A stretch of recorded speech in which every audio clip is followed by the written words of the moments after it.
This tractor wheel is wobbling terribly. This is what happens when you never apply grease to the front wheels of a lawn tractor. In this case, this tractor wheel bushing got churned into dust. We are looking at a Craftsman Lawn Tractor, model number 917271530. The first step to evaluating this wheel and bushing is to remove the wheel. This is accomplished by removing the dust cap, then removing the E-clip, and finally, we remove the washers and pull the wheel off the spindle assembly. As you can see here, the wheel bushing on the right spindle has lost 50% or more of the metal content. In addition, the right spindle on this lawn tractor also had to be replaced due to significant metal damage and metal loss on the spindle itself. Upon initial examination of the inside of the rim, the old grease was hardened and had an almost metallic appearance.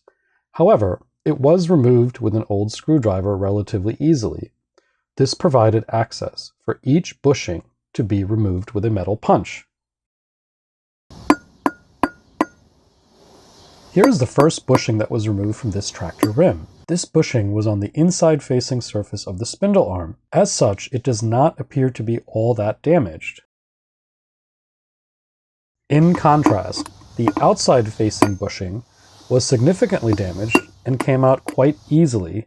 This tractor rim was 100% undamaged and was reused in conjunction with a ball bearing upgrade. This was a positive outcome considering the significant damage experienced by the outside-facing bushing. However, the entire right spindle arm had to be fully replaced. Therefore, if you have bushings on your lawn tractor, be sure to apply grease to them throughout the year on an interval appropriate to the use of the lawn tractor. If you found this video helpful, please leave a comment, give a thumbs up, consider subscribing to this channel, and click on the bell icon for future updates. Thank you for watching.